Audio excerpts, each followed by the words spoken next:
Dear class 7 student, उम्मीद है आप खैरियत से होंगे और स्कूल बेस असेसमेंट जो आपका पेपर है उसकी भरपूर तैयारी आप कर रहे होंगे। इससे पहले आप वीडियो मेरी एक देख चुके हैं जिसमें हमने एमसीक्यूज़ को डिटेल के साथ जो है वो समझा है, सॉल्व किया, एक एक एमसीक्यूज़ के मैंने आंसर बताए हैं। अब ये उस सिलसिले में हमारे पास ये दूसरी वीडियो है। इस वीडियो में हम जो इसका सब्जेक्टिव पार्ट होता है, पार्ट नंबर 2 CRQ, जिसमें हमने लॉन्ग क्वेश्चन जो है वो सॉल्व करने होते हैं, उस पेपर को अभी हम तफसील के साथ सारे का सारा पेपर सॉल्व करेंगे। ना सिर्फ पेपर सॉल्व करेंगे बल्कि मैं आपको बताऊंगा उर्दू में भी और इंग्लिश में भी कि कहाँ पे आपके नंबर जो है वो कटेंगे, किस स्टेप के कितने नंबर होते हैं, ये जानना भी आपके लिए ज़रूरी है ताकि आप बेहतर तरीके से अच्छे नंबर जो है वो ले सकें। तो आइए जो है वीडियो स्टार्ट करते हैं। सबसे पहले क्वेश्चन नंबर 33 है वेरीफाई। इसको वेरीफाई करना है। वेरीफाई है 4/3 प्लस 2 और 5 प्लस 5 और 7 is equal to 4/3 plus bracket लगी हुई है 2/7, 2 और 5 प्लस 5 और 7। तो ये दरमियान में इक्वल का साइन है। तो जब भी वेरीफाई करने का कहा जाता है, इससे मुराद है कि लेफ्ट हैंड साइड और राइट हैंड साइड दोनों को आप सॉल्व करेंगे और इसका जो आंसर है वो आपके पास सेम आना चाहिए। तो ये इसको सॉल्व किया हुआ है। तो ये हम सोल्यूशन देखते हैं। ये देखें, ये क्वेश्चन है, 5 नंबर का सवाल है, उर्दू में भी साथ साथ और इंग्लिश में भी।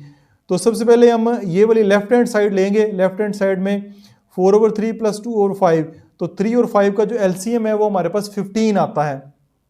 ठीक है, ये एलसीएम लिखा हुआ 15। तो ऊपर आएगा 20 प्लस 6, तो ये आ जाएगा 26/15। 26/15 ये आ गया, जमा 5/7। अब ये 15 है, ये जमा 7 है। इतने स्टेप करने का आपको एक नंबर मिलेगा, 0.5 इसके मार्क्स हैं। फिर दोनों को जब एलसीएम लेंगे 15 और 7 का, तो वो 105 आएगा। वो 105 आएगा। 15 मल्टीप्लाई बाय आपने 7 करना है, तो इसका एलसीएम जो वो आ जाएगा। ठीक है, एलसीएम लेने का तरीकाकार उम्मीद आपने सीखा होगा। नहीं सीखा तो मुझे कमेंट सेक्शन में बताएं, उसके ऊपर भी हम वीडियो बना लेंगे, बल्कि वीडियो काफ़ी सारी बनी हुई है। 105 आ गया, तो ऊपर आएगा 182 प्लस 75, तो यह आ जाएगा 257/105। ये आपके पास लेफ्ट हैंड साइड आ गई है। अब आते हैं राइट हैंड साइड की जानब। राइट हैंड साइड में 4/3 प्लस 2 और 5 प्लस 5 और 7, 7 और 5 का एलसीएम 35 आएगा। 7 5 35, तो ऊपर आ जाएगा 14 प्लस 25, तो ये आपके पास 14 प्लस 25 39/35, और ये आ जाएगा प्लस 4/3। अब 3 और 35 का एलसीएम 105 आएगा, और ऊपर आ जाएगा 140 प्लस 117 257/105। तो ये दोनों तरफ में left hand side right hand side का जब आंसर सेम आ जाएगा, तो आप इसको कह सकते हैं कि आपका जो वेरीफाई हो गया, साबित हो चुका है। इसको ये देखें, साबित करें। ठीक है, ये बात आपकी साबित हो चुकी है। पार्ट नंबर 2 में यूनिवर्सल सेट है 1 2 3 अप टू 10, और सेट सी है 1 3 5 7 9। तो साबित करें कि C intersection C complement is equal to खाली सेट होता है। ये भी आपने साबित करना है। दोनों साइडें आपकी जब तक बराबर नहीं आएंगी, आपका आंसर जो है वो ठीक नहीं होगा। तो ये है आपके पास। इसमें सबसे पहले आपने सी का कॉम्प्लीमेंट फाइंड करना है। सी ऊपर छोटा सी लिखा हुआ, सी का कॉम्प्लीमेंट फाइंड करना है। तो उसका तरीकाकार ये होता है कि यू यूनिवर्सल सेट में से माइनस सी करना है। यूनिवर्सल सेट में से माइनस सी करेंगे। ये आपके पास यूनिवर्सल सेट है, ये माइनस सी सेट है। तो 1 3 5 7 9 ये इधर से कट जाएंगे, और जो बच जाएंगे 2 4 6 8 10 बच जाएंगे। तो इतना काम करने का एक नंबर है, इतना काम करने का 1.5 नंबर है। फिर आपने सी भी है, इंटरसेक्शन सी कॉम्प्लीमेंट करना है। सी कॉम्प्लीमेंट 1 3 5 7 9 सेट सी है, इंटरसेक्शन 2 4 6 8 10 ये आपका कॉम्प्लीमेंट है। तो दोनों का जब इंटरसेक्शन लेंगे, तो दोनों में इंटरसेक्शन में क्या होता है, जो दोनों में सेम होते हैं वो लिखने होते हैं। तो दोनों में कुछ भी सेम नहीं है, पे ऑड नंबर है, यहाँ पे आपके पास इवन नंबर है। दोनों में कुछ भी अगर सेम नहीं है, तो आपका जो है वो खाली सेट जवाब आएगा। वो यही हमने साबित करना है कि सी इंटरसेक्शन सी कॉम्प्लीमेंट आपके पास खाली सेट आता है। तो पास साबित हुआ कि आपका ये वेरीफाई हो चुका है, हेंस प्रूव्ड, ये आपका साबित हो गया है।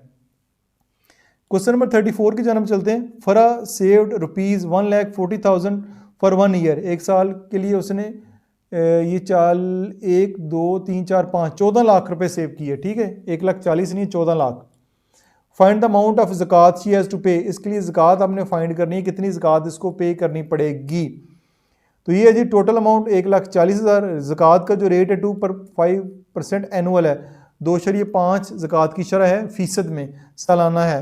तो ज़कात की अमाउंट होगी रेट ऑफ ज़कात मल्टीप्लाई बाय टोटल अमाउंट, यानी ज़कात की शरह क्या है और ज़कात की रकम जिस पे लागू होती है। तो 25 है, 2.5 है, 2.5 का 2.5 नीचे परसेंटेज का साइन ख़त्म करेंगे, 100 आ जाएगा। 100 मल्टीप्लाई बाय 14 लाख आ जाएगा।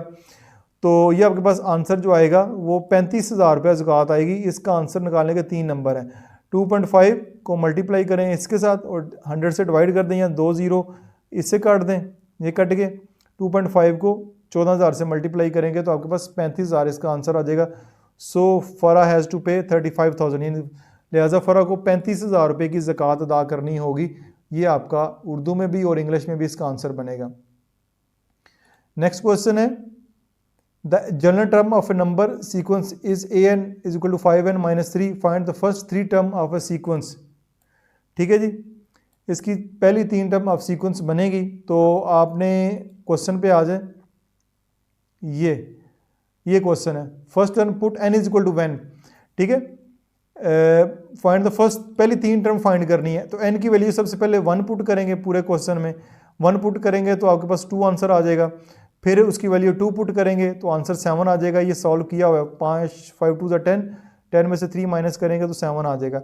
फिर 3 पुट करेंगे तो 5 दिए 15, 15 में से 3 माइनस करेंगे तो 12 आ जाएगा। तो 2 7 12, तो फर्स्ट 3 टर्म ऑफ सीक्वेंस 2 7, यहाँ पे 10 लिख दिया इसने लेकिन ये 12 आता है। 15 में से 3 करेंगे तो 12 आंसर आता है, यहाँ पे 10 लिखा हो, ये गलती है, इसको ठीक कर लें। ये दूसरी रकम, तीसरी रकम, चौथी रकम, सिलसिले की पहली 3 रकम में 2 7 12 आएगा। तो ये आपका इस तरह ये वाला क्वेश्चन भी हो जाएगा।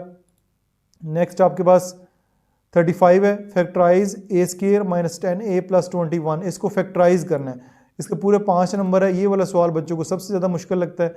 फैक्टराइज कैसे करना है ये वो देख लेते हैं जी।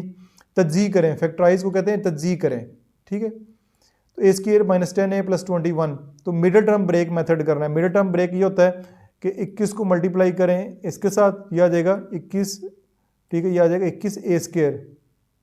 अब 2 नंबर लेने हैं जिनको मल्टीप्लाई करें, 21 ए स्क्वायर करें प्लस माइनस करें तो माइनस 10a आए, तो 7 ये 21 आ जाएगा, 21 ए स्क्वायर, साथ में 3 ऐड करेंगे तो माइनस 10 भी आ जाएगा। तो साइन इधर दरमियान में बड़े नंबर का माइनस है तो इधर भी बड़े नंबर के साथ माइनस लगाएं, तो माइनस माइनस प्लस होगा तो 10 होगा, तो इधर भी माइनस ही आएगा। तो A square minus 7a minus 3a plus 21, इसके 2 मार्क्स होंगे। अब ये 4 टर्म बन गई हैं, पहली 2 टर्म को अलहदा सॉल्व करना है, इन 2 टर्म को अलहदा सॉल्व करना है। यहाँ से a कॉमन आएगा तो a माइनस 7 आ जाएगा, यहाँ से माइनस 3 कॉमन आएगा तो a माइनस 7 आ जाएगा। इसके 2 नंबर होंगे। तो a माइनस 7 दोनों में सेम जब हो जाए, इससे मुराद है कि आपकी तज्ज़ी ठीक है। तो a माइनस 7 कॉमन आएगा, a minus 7 into a minus 3, तो ये आपकी तज्ज़ी हो जाएगी। इसकी इस तरह पूरे 5 नंबर आपको मिलेंगे। ये सवाल बच्चों को मुश्किल लगता है, उम्मीद है कि आपको समझ आया होगा। कमेंट्स में इस सवाल का ज़रूर बताइएगा। Next solve 4 into X minus 3 plus 1 is equal to 6 minus 3 into X plus 5। ये भी 5 नंबर का सवाल है, इसको भी देखते हैं। तो पहले जो है 4 ने इधर मल्टीप्लाई होना है, इधर 3 ने अंदर मल्टीप्लाई होना है। या जगह 4x माइनस 12 प्लस 1, या जगह 6 माइनस 3x माइनस 15 आ जाएगा, ठीक है। अंदर माइनस का साइन है, फिर बाहर माइनस है तो अंदर भी साइन चेंज हो जाएगा। तो ये 4x माइनस 12 में से 1 जाएगा तो माइनस 11 आ जाएगा, और 6 माइनस 3x माइनस 15 है तो ये माइनस 3x माइनस 9 आ जाएगा, ठीक है। अब 4x ये माइनस 3x है, इधर आके प्लस 3x हो जाएगा, माइनस 9 है, ये माइनस 11 है, इधर आके प्लस 11 हो जाएगा।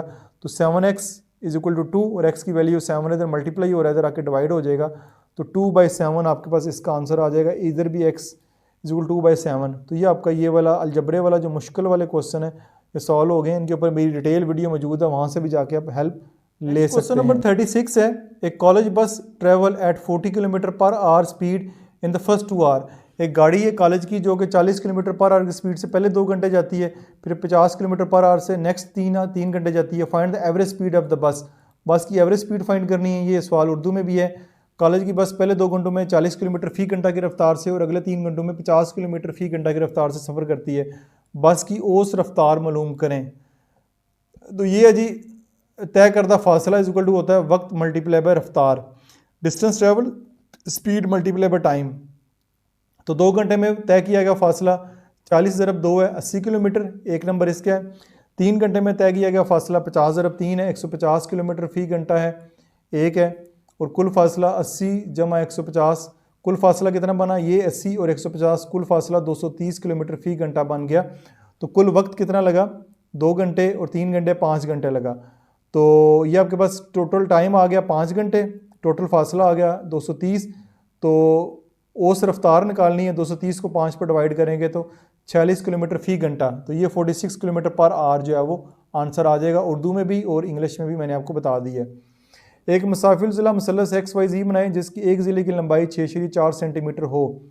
7 नंबर का एक सवाल है, आइए इसको भी देखते हैं। अब ट्राइंगल तो यहाँ पे इन्होंने नहीं बनाई हुई, लेकिन हम देखते हैं। 6.4 सेंटीमीटर लंबी एक किता खत खींचें XY, for draw a line segment XY of length 6.5 centimetre की एक लाइन लगानी है, तो 1 नंबर आपको मिल जाएगा। प्रकार की मदद से Y और X पॉइंट पर 60 का जाविया बनाएं। For construction of angle of 60 at point X and Y with the help of compass, compass के साथ जो है वो 60 डिग्री का X और Y के ऊपर एंगल बनाना है। पॉइंट X और Y की दो शुआएं खींचें जो पॉइंट Z पर एक दूसरे से मिलते हैं और दुरुस्त लेबल करें। ठीक है, तो जब दोनों X और Y की शुआएं एक पॉइंट पे मिलेंगी, वो पॉइंट हमारा Z होगा, तो इस तरह हमारी जो ट्राइंगल है वो कंस्ट्रक्ट हो जाएगी। एक मुसाविल ज़िला होती है ऐसी ट्राइंगल जिसके जो हैं दो साइड जो हैं दो साइड उसकी बराबर हों। ठीक है, दो साइड जो है वो बराबर होंगी, 60 डिग्री का जो एंगल बना रहे हैं वो दोनों साइड आपस में बराबर होंगी, तो आपका ये क्वेश्चन भी इस तरह सॉल्व हो जाएगा। नेक्स्ट है क्वेश्चन नंबर 37, एक 9 अज़ला वाली मुनज़्ज़म अल-कसीरुल ज़िला के बैरून ज़ाविया मालूम करें। इंग्लिश में भी देख लेते हैं। Find the exterior angle of regular polygon with 9 number of side. Regular polygon है, 9 नंबर ऑफ साइड है, एक्सटीरियर एंगल फाइंड करना है, तो ये आ जाए। नंबर ऑफ साइड 9 है, एक्सटीरियर एंगल 360 का होता है, 360 डिवाइड बाई एन, एन से मुराद 9, 360 को 9 पर डिवाइड करेंगे तो 40 हमारा आंसर आ जाएगा। एक्सटीरियर एंगल जो है वो 40 डिग्री का होगा। 8 तलबा का वजन दिया गया है किलोग्राम में, वस्तानिया मालूम करें, मीन फाइंड करना है। The weight of the 8 student are, ये वेट स्टूडेंट की है, मीन फाइंड करना है। आसान सा सवाल है। गिवन डाटा, ये गिवन डाटा है। Arrange the data in ascending order we get, ये हमारे पास असेंडिंग ऑर्डर में आ जाएगा। तो मीडियन फाइंड करना है। ठीक है, मीन फाइंड नहीं करना, मीडियन फाइंड करना है। तो मीडियन के लिए ज़रूरी है आप डाटा अरेंज करें। डाटा सबसे पहले छोटा नंबर, सबसे बड़ा नंबर आखिर पे है, तो मीडियन नंबर 1 2 3 4 5 6 7 8 नंबर है, तो चौथी और पाँचवीं टर्म लेंगे। पहली 3 टर्म इधर से भी काट दें, 3 इधर से भी काट दें, दरमियान में चौथी और पाँचवीं टर्म बनती है, इन दोनों को ऐड करें, 2 पे डिवाइड करेंगे तो 54 54 आपका आंसर आएगा। तो ये इस सवाल का मीडियन कहलाएगा। तो ये जी आपका पेपर नंबर 2 भी यहाँ पे कंप्लीट सॉल्व हो गया है। तो सारे का सारा पेपर मैंने सॉल्व करके दिया ताकि आपको समझ आए। इसके अलावा क्लास 7 की पूरी बुक की जो वीडियो भी मेरे चैनल के ऊपर मौजूद है। किसी किस्म का कोई भी सवाल समझ ना हो तो आप मेरे चैनल के ऊपर जाके वो सवाल भी समझ सकते हैं। इससे पहले ये वाली वीडियो में मैंने सारे MCQs भी सॉल्व करके रखे हुए हैं। तो ये आपका पेपर जो है वो ख़त्म हो गया है। किसी किस्म का क्वेश्चन हो तो कमेंट सेक्शन में ज़रूर पोस्ट करें। डियर स्टूडेंट, उम्मीद है आपने पहले की तरह इस वीडियो को भी भरपूर एंजॉय किया होगा। किसी किस्म का क्वेश्चन हो कमेंट सेक्शन में पोस्ट करें। ना सिर्फ मैं आपके क्वेश्चन रीड करता हूं बल्कि उनको रिस्पॉन्स भी करता हूं। वीडियो को लाइक और शेयर जरूर कीजिएगा। अपना बहुत सारा ख्याल रखिएगा। This is Masoom Bashar signing of.